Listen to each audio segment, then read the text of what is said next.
बच्चों good morning all of you.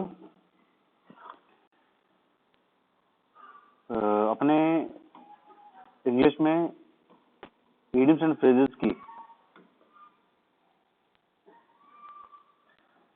2 lecture पहले आ चुके हैं, थर्ड लेक्चर आज का है अपना। इडियम्स एंड फ्रेजेस के अंदर 2 लेक्चर पहले जो आ चुके हैं उसमें मैंने कैसे पढ़ाया भाई। देखो, नोस्ट्रम का मीन होता है पेनेसिया। तो अपना जो ये नोस्ट्रम है यानी कि जो ये पेनेसिया है, इसका मतलब होता है रामबाण इलाज। इसका मतलब होता है रामबाण इलाज। तो किस चीज का रामबाण इलाज है, यानी कि ऐसी कोई रिमेडी, यानी ऐसा कोई नोस्ट्रम या ऐसा कोई पेनेसिया। नोस्ट्रम का मतलब होता है बच्चे पेनेसिया। पेनेसिया तो नोस्ट्रम यानी कि जो पेनेसिया है, इसको अपने को कैसे कवर करना है, कैसे इडियम अपने को याद करने हैं, उसके अंदर अपनों ने कुछ तरीके निकाले। पहले बच्चों बहुत इजी है डायग्राम के थ्रू इडियम को याद करना। मैं एक नोस्ट्रम के अंदर 10 इडियम समझाता हूं। पहले 10 इडियम्स अपनों ने सॉल्व किए हैं। उसके बाद 10 इडियम्स करने के बाद में उसके साथ ही सेम वीडियो के अंदर ही 10 क्वेश्चन भी हैं, यानी जो 10 इडियम आपको समझाऊंगा वही 10 इडियम आपको क्वेश्चन में मिल जाएंगे साथ के साथ, ताकि आपकी प्रैक्टिस हो जाए। यानी जब आप वीडियो देख के फिनिश करो वीडियो को, तो आपको वो 10 इडियम्स याद हो जाए, ये मेरा टारगेट है। तो इडियम को याद करने के लिए नोस्ट्रम, एक नोस्ट्रम के अंदर 10 इडियम, टोटल नोस्ट्रम है 30 यानी कि 30। तो अपने को 300 इडियम याद करने हैं।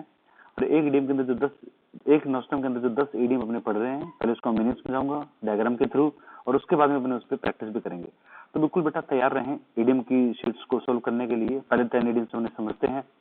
तो देखिए भी, पहला इडियम आपके सामने है, let it all hang out. अच्छा, ये वीडियो स्टार्ट करने से पहले, ये फर्स्ट इडियम समझाने से पहले बच्चे ये चीज ध्यान रखें, चैनल को सब्सक्राइब करना है, बेल आइकन को क्लिक करना है, और नोटिफिकेशन आपको मिलता रहेगा। और ज्यादा वीडियो को आप शेयर करते रहें, ठीक है। तो ये जो अपना पहला इडियम है, इसको देखते हैं भी। Let it all hang out. Let it all hang out का मीन होता है टू रिवील एवरीथिंग। किसी बात को पूरी तरह रिवील कर देना, यानी एक्सपोज कर देना। एक्सपोज, किसी चीज को सामने रख देना, व्यक्त कर देना।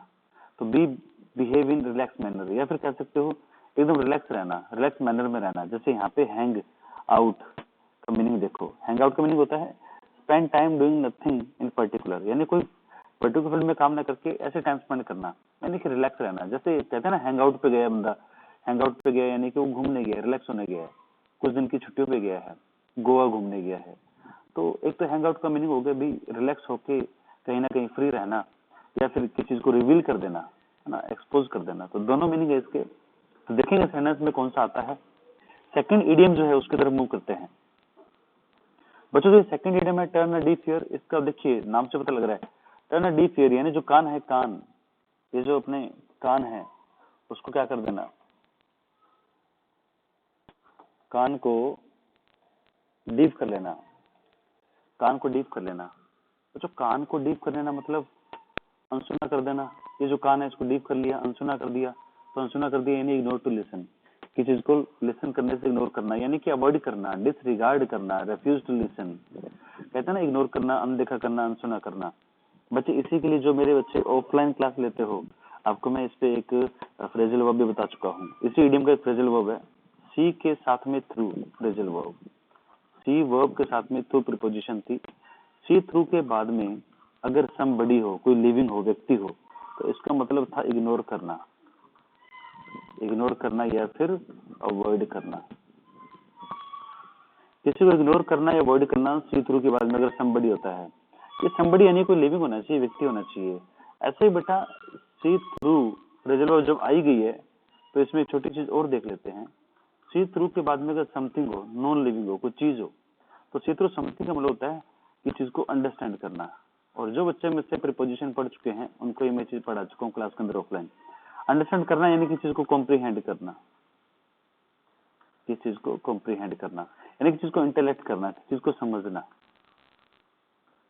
तो प्यारे बच्चों, सी थ्रू के बाद में समबडी होता है तो मीनिंग डिफरेंट है, सी थ्रू के बाद में समथिंग होता है तो मीनिंग डिफरेंट है। समबडी है तो इग्नोर करना या अवॉइड करना, और सी थ्रू के बाद समथिंग है तो किसी चीज को अंडरस्टैंड करना, कॉम्प्रीहेंड करना, इंटेलेक्ट करना यानी कि समझना। तो ये तो हो गया अपना सी थ्रू वाला। टर्न अ डीफ ईयर यानी किसी को सुन के भी इग्नोर कर देना, अवॉइड कर देना। बच्चे एक ब्लाइंड वर्ड है अपना, ब्लाइंड यानी अंधा। इसमें 3 प्रिपोजिशन आती हैं, 3 में से मैं एक की बात कर रहा हूँ, टू की। इसका मतलब होता है किसी को इग्नोर करना, अनदेखा करना, अनदेखा करना। तो अनदेखा करना, और यहाँ पे अपने क्या बोल रहे हैं, अनसुना करना, है ना। तो है तो अवॉइडेशन ही वो, यहाँ पे आंख से अवॉइड कर रहा है तो वहाँ पे कान से अवॉइड कर रहा है, वहाँ पे वो सुन के भी नहीं सुन पा रहा और यहाँ पे वो देख के भी नहीं देख पा रहा, यानी वो सुन के भी अनसुना कर रहा है और ये देख के भी अनदेखा कर रहा है। तो दोनों में फर्क है, ध्यान रखना इस चीज का। तो ऐसे अपने पर्टिकुलर एक एक वर्ड को याद करते जाएंगे और इजीली काफी सारी चीजें याद हो जाएंगी बच्चे साथ साथ। तो अगले वीडियो की तरफ मूव करते हैं बच्चे। जो अगला जो अपना है वीडियो, उसको देखना। 3rd नंबर क्वेश्चन जो अपना, उसको देखते हैं। 3rd नंबर क्वेश्चन के अंदर, 3rd नंबर जो अपना क्वेश्चन है, इसमें देखें, breathe a word about something. Breathe a word about something यानी कि किसी चीज के बारे में अपने ब्रेथ कर रहे हैं, अबाउट समथिंग यानी कि डाइवर्स कर रहे हैं, उस चीज को रिवील कर रहे हैं, सीक्रेट मैटर को ओपन कर रहे हैं। तो breathe a word about something यानी किसी भी मैटर को, किसी भी चीज को डाइवर्स कर देना, सीक्रेट मैटर को ओपन कर देना। तो ये बिल्कुल इजी है, हो ही जाएगा। Breathe a word about something. चलते हैं 4 नंबर क्वेश्चन की तरफ। तो 4 नंबर जो अपना क्वेश्चन है उसको देखते हैं। Nosy Parker. बच्चों नोजी पार्कर जो वर्ड है अपना, नोजी पार्कर, इसका मतलब होता है दूसरे मैटर में टांग अड़ाने वाला। देखो वही है, दूसरे मैटर में टांग अड़ाना, दूसरे मैटर में नाक अड़ाना, वही है। अपने नोज को जाके पार्क कर दिया, पार्किंग में लगा दिया, अपने नोज को पार्किंग में लगा दिया। यानी one who takes interest in other, ऐसा पर्सन जो दूसरे के मैटर में इंटरेस्ट लेता है, इंटरफेयर करता है, तो ऐसे इंसान को आप बोलते हो ऑफिशियस। इसका सिनोनिम बच्चे ऑफिशियस।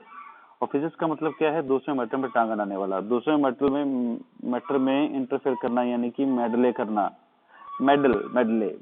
तो MEDDLE, मेडल यानी कि इंटरफेयर करना। अगला जो वर्ड है इंटरफेयर, तो है ही है कि दूसरे मैटर में इंटरफेयर करने वाला, मेडल करने वाला, ऑफिशियस करने वाला। तो ऐसे व्यक्ति को नोजी पार्कर बोलते हैं, मेडलसम बोलते हैं, मेडलसम। क्योंकि भाई दूसरे मैटर में टांग अड़ाने वाला है, ER है ना, तो यहाँ पे मैंने OUS एडजेक्टिव बना लिया, ये एडजेक्टिव फॉर्म में आएगा ऑप्शन। तो एडजेक्टिव फॉर्म में समझाऊंगा इसको मैं, क्योंकि ऊपर भी एडजेक्टिव दे रखा है, उस टाइप से दे रखा है, ऐसा काम करने वाला। तो दूसरे मैटर में टांग अड़ाता है, उस इंसान को बोलते हैं। यानी कि always wanting to find out things that do not concern you, यानी ऐसे काम में इंटरेस्ट करना जो आपके काम का ही नहीं है। ये specially other peoples private affairs, यानी दूसरों के प्राइवेट अफेयर्स है, प्राइवेट पर्सनल मैटर है, उनके अंदर क्या करना, इंटरफेयर करना। क्वेश्चन नंबर 5 की तरफ मूव करते हैं बच्चों। 5 नंबर क्वेश्चन अपने पास में है, पैप विद हैचेट। तो ये जो इडियम है ये वाला, इसमें इसका मतलब क्या होता है, do favour in unpleasant manner और रूड। किसी की हेल्प करना, वो भी अनप्लेजेंट मैनर में। अनप्लेजेंट यानी बिना खुश या धक्के से किसी की हेल्प करना, मजबूरी में। Do favour in unpleasant manner और रूड यानी किसी से रूड बिहेव करना, रूड तरीके से किसी की हेल्प करना, फेवर करना, मदद करना। बच्चों कहते हैं ना कि कर्म अपने होते हैं, कर्म या तो गुड होते हैं या बैड होते हैं, उसी की अपने मेरिट डिमेरिट मिलती है, वहीं घूम के वापस अपने रेट्रीब्यूशन आता है, यानी कि रिवेंज, बदला। यानी जैसा करेंगे वैसा भरेंगे, है ना, वही अपने से बदला लिया जाता है। ऊपर वाला सिस्टम ने सब सेट कर रखा है, या तो प्रेजेंट या अनप्लेजेंट, जैसा भी होगा, जैसे अपने कर्म में वैसे अपने पास घूम के वापस आएगा। तो यहाँ से सर्किल चल के वापस अपने ऊपर आ रहा है। लेकिन कहते हैं ना कि मदद करनी चाहिए अनफेवर तरीके से, अनप्लेजेंट तरीके से नहीं, प्लेजेंट तरीके से, मैनर में, है ना। तो खैर अगले इडियम पे चलते हैं। इडियम नंबर 6 बड़ा ही मतलब सिंपल सा है। अक्षय कुमार जी को उठा के लाए हैं अपने यहाँ पे ताकि समझा पाए। देखिए, make flesh creep, make flesh, flesh समझते हो, मास वगैरह, क्रीप रोंगटे खड़े करना। तो मेक फ्लैश क्रीप यानी किसी को डराना, to cause someone to feel fear. अपने कहते हैं ना, अचानक कोई पीछे छुप जाता है गेट के और बाहर से कोई आता है, तो वही बात है, to cause someone to feel fear, किसी को डराना, यानी कि हॉरर करना, किसी को हॉरिफाई करना, डिस्गस्ट करना, डराना। ये अक्षय कुमार जी में देखते हैं। मेक वन फ्लैश क्रीप यानी कि meaning to frighten and horrify one, किसी को फ्राइटन, डराना, हॉरिफाई करना। तो अपने वो अक्षय कुमार जी इस सीन के अंदर बोल रहे हैं, बहन डर गई, है ना, डरा दिया उसको। तो ये सीन से आपको वैसे भी याद हो जाएगा। तो डायग्राम के थ्रू अपने इडियम को बिल्कुल इजीली समझने की कोशिश करेंगे। क्वेश्चन नंबर 7 की तरफ मूव करते हैं बच्चों। क्वेश्चन नंबर जो अपना 7 है वो है burn one's boat, burn the boat या बर्न वंस बोट, जो भी क्वेश्चन के अंदर आता है। बर्न द बोट मीन्स, इसका मतलब होता है to do something no means of retreat, यानी कोई ऐसा काम करना जिसमें वापस अपने उसमें लौट पाए, यानी जो एक्चुअल पोजीशन थी वापस उसमें ना पाए। जैसे कोई ऐसा काम किया तो उन्हें घूम के वापस उस पोजीशन पे नहीं आ सकते। तो burn the boat, burn the boat यानी बोट को जला दिया। अब वापस कैसे जाएंगे अगर बोर्ड जल गई तो वही है कि to do something that can not be easily undone और रिवर्स्ड इन द फ्यूचर या इन द पास्ट, जो वापस की कंडीशन है, यानी कि आगे या पीछे अपने जा ही नहीं सकते क्योंकि अपने वो वाले प्रेजेंट ऑप्शन को खत्म कर दिया। तो प्रेजेंट में जो कर रहे हैं उसी का आगे फ्यूचर मिलता है। वैसे तो प्रेजेंट में कोई ऐसा काम कर दिया जिसमें आगे कोई फल ना मिल पाए, या फिर कह सकते हो कि कोई ऐसा काम करना जिसको अपने वापस एक्चुअल पोजीशन को अपने प्राप्त नहीं कर सकते, वापस उस पोजीशन को अपने गेन नहीं कर सकते, गेट नहीं कर सकते। तो उस प्रेजेंट ऑप्शन को खत्म करना कि वापस अपने एक्चुअल कंडीशन में जा ही ना पाए। ठीक है भाई, क्वेश्चन नंबर 8 की तरफ मूव करते हैं। क्वेश्चन नंबर जो अपना 8 है वो क्या कहता है, देखते हैं। बच्चों एक सेकंड, अपने थोड़ी सी और सेटिंग कर लें। इसमें एरो जो है वो एरो विजिबल कर देते हैं। तो बच्चों अपना जो 8 नंबर क्वेश्चन है इसमें देखना, होल्ड अ कैंडल टू यानी कि कंपेरेबल टू, यानी किसी से तुलना में, किसी की तुलना में। कंपेरेबल टू यानी किसी की तुलना में, और कंपेरेबल में टू आता है, ध्यान रखना। कंपैरेटिव डिग्री कंपैरेटिव प्रोपोर्शन लेती है देन या टू, और देन आएगा यहाँ पर टू आएगा, क्योंकि कंपेरेबल में टू चाहिए, देन नहीं चाहिए। मैंने आपको पहले भी ऐसा लेक्चर आ चुका है, प्रीपोजिशन में अपने पढ़ चुके हैं कि कंपेरेबल ऐसा वर्ड है जिनमें टू प्रीपोजिशन लगती है, प्रेफरेबल में भी। तो not fit to hold a candle यहाँ पे इडियम दे रखा है। देखिए होल्ड अ कैंडल टू अपना मेन इडियम है, इसमें नोट लगा दिया तो ऑप्शन में भी आपको नोट मिल जाएगा। तो not fit to hold a candle to means not good enough to be named in comparison, यानी कि सेम कंपैरिजन में अपने उसके बराबर में है ही नहीं, उसके बराबर में अपने नाम नहीं कमा रखा, उसके बराबर में अपने तुलना नहीं कर सकते। यहाँ पे नोट है और कर सकते हैं तो नोट नहीं है। होल्ड अ कैंडल टू यानी कि तुलना में। तो क्वेश्चन नंबर अगले की तरफ मूव करते हैं। जो अपना अगला क्वेश्चन है बच्चों ब्रिंगअप यानी किसी को, ब्रिंगअप यानी देखो किसी चीज को ऊपर उठाना, टू इशू मुद्दा उठा देना, रेज अ मैटर किसी मैटर को रेज करना, ऊपर उठाना। तो रेज करना किसी मैटर को ऊपर उठाना। Political parties in India are brought up by business tycoons. तो जो बिजनेस टाइकून है उनके द्वारा ये पॉलिटिकल पार्टीज को क्या किया जाता है, ब्रिंगअप किया जाता है, यानी कि ऊपर उठाया जाता है। पॉलिटिकल पार्टीज जो व्यापारी हैं बड़े बड़े, अडानी अंबानी, उनकी वजह से तो मोदी जी आज इंक्रीज हो पाए हैं ना, ब्रिंगअप हो पाए हैं। तो हो जाएगा ये वाला। क्वेश्चन नंबर 10 की तरफ मूव करते हैं बच्चों। तो क्वेश्चन नंबर जो अपना 10 है उसमें देखना, कट नो आइस जो इडियम है ये वाला, इसका मतलब होता है नो इफेक्ट और इन्फ्लुएंस, यानी कोई फर्क ना पड़ना। कट नो आइस यानी कि कोई फर्क ना पड़ना, यानी ढीठ हो चुका है, चिकना घड़ा कह सकते हो। टू हैव नो इन्फ्लुएंस और इम्पोर्टेंस, यानी कोई इन्फ्लुएंस ना होना, कोई प्रभाव ना पड़ना, कोई इंपॉर्टेंस ही नहीं है। फेल टू इम्प्रेस यानी कि फेल हो गया इम्प्रेस करने में। Example, the teacher heard Edward's excuses, teacher ने क्या सुने, एडवर्ड्स के एक्सक्यूजेस यानी बहाने सुने, and they cut no ice with her. तो लेकिन उस पर उसको फर्क नहीं पड़ा। तो किसी पे कोई फर्क ना पड़ना यानी कोई इंप्रेशन ना हो पाना। अपने कुछ कोशिश करते हैं किसी को इंप्रेस करने की, किसी बात से, किसी टॉपिक से, किसी मुद्दे पे, बट अपने उसको इंप्रेस नहीं कर पा रहे, यानी कि उस पर कोई इफेक्ट नहीं डाल पा रहे। नो इन्फ्लुएंस ऑन हिम या हर। तो किसी को इन्फ्लुएंस ना हो पाना यानी कि कट नो वाइज। ठीक है बच्चों, ये अपने 10 इडियम थे जो क्वेश्चन में आगे होंगे। अब थोड़े से सीरियस हो गए ढंग से, 10 क्वेश्चन आपके सामने आने वाले हैं, उनको ढंग से करना। और कई ऑप्शन क्या होता है कि इडियम के अंदर मैच करते हैं कि ये नहीं हो सकता, वो नहीं हो सकता, तो कंफ्यूजन ना हो। इडियम्स एंड फ्रेजेस की नोस्टम 3 की प्रैक्टिस शीट आपके सामने है। क्वेश्चन नंबर 1 सॉल्व करते हैं भाई। He was entrusted with some secret plans.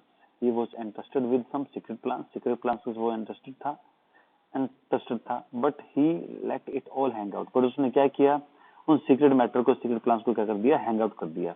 तो ऑल हैंग आउट किया मतलब क्या किया उन्होंने, रिवील एवरीथिंग, उन्होंने सब कुछ ओपन कर दिया, सामने रख दिया, व्यक्त कर दिया। बच्चों किस चीज को एक्सपोज करना, रिवील करना, एक अपने इडियम पहले भी पढ़ चुके हैं शायद, स्पिल द बीन्स, किस चीज को उजागर करना, सामने रखना, पर्दाफाश करना, प्रकट करना, spill the beans. Question number 2 की तरफ मूव करते हैं। The company turned a deaf ear to the demands for more vacation. The company turned a deaf ear to the demands for more vacation time by the employees. तो जो company थी turn a deaf year, उसने क्या कर दिया, ignore कर दिया, avoid कर दिया, अनसुना कर दिया, टू द डिमांड, जो भी डिमांड थी, for more vacation, extra vacation के लिए, टाइम बाय द एम्प्लॉइज। तो वेकेशन जो टाइम था उसको बढ़ाने की जो डिमांड थी किसकी, एम्प्लॉइज की, तो कंपनी ने क्या कर दिया, एम्प्लॉइज उस डिमांड को टर्न अ डीफ ईयर, यानी उसको अनसुना कर दिया, रिगार्ड टोटली। तो बी देनी या नहीं दी? चलो मैं आता हूँ, बाद में आता हूँ। तो अगला अपना जो थर्ड क्वेश्चन है उसकी तरफ मूव करते हैं। थर्ड जो अपना क्वेश्चन है उसकी तरफ मूव करते हैं। Third number question, the manager assured me that he would not breath a word about the matter. The manager assured me that he would not breath a word about the matter. तो manager ने क्या किया, सुनिश्चित किया, sure किया, me that he would not breathe a word about the matter, कि वो जो मैटर है उसके बारे में एक भी वर्ड नहीं बताएगा, रिवील नहीं करेगा मैटर को। तो यहाँ पे ऑप्शन आ जाएगा आपका D, she is not liked by anyone in the company. Company के अंदर उसे किसी के द्वारा लाइक नहीं किया था, because she behaves like a nosy Parker, क्योंकि वो नोजी पार्कर की तरह बिहेव करती है। मेडलिंग इन एवरीवन्स अफेयर्स, बच्चों मेडल वर्ड मैंने आपको भी लिखवाया था जब मैं ये 4 नंबर क्वेश्चन समझा रहा था। मेडल में इंटरफेयर करना, क्योंकि वो हर किसी के मैटर के अंदर इंटरफेयर करती है। तो नोजी पार्कर में दूसरे मैटर में टांग अड़ाने वाला, इंटरफेयर करने वाला। तो one who takes interest in other, दूसरे मैटर में इंटरेस्ट करता है, दूसरे मैटर में इंटरफेयर करता है, ऑप्शन आ जाएगा आपका डी। क्वेश्चन नंबर 5 की तरफ मूव करते हैं।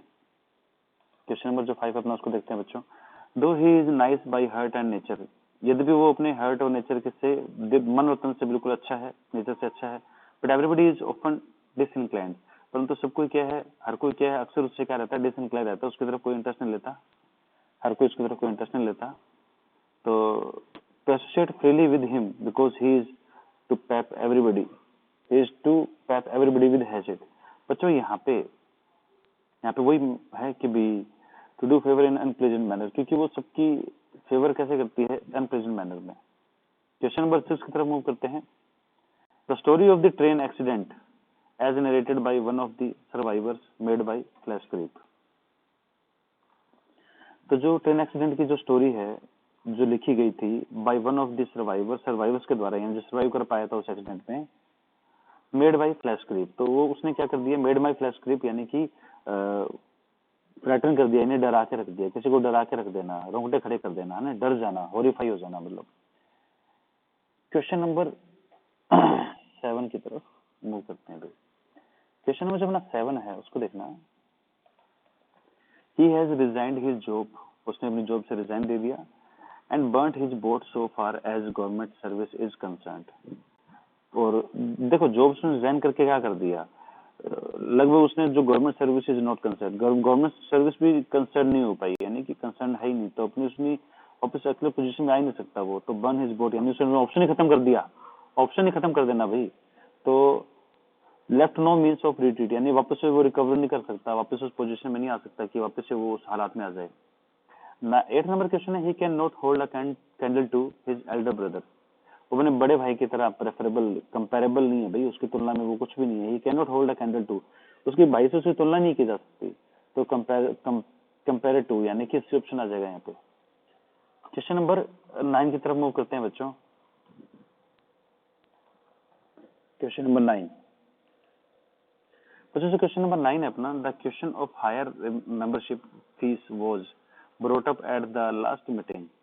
The question of higher membership, जो हायर मेंबरशिप का जो क्वेश्चन है, फीस है, हायर मेंबरशिप फीस है, was brought up at the last year, last meeting में जो हायर मेंबरशिप की जो फीस है वो क्या होगी, उस पर ब्रिंग अप होगी, यानी कि बढ़ गई, रेज हो गई, इंक्रीज हो गई।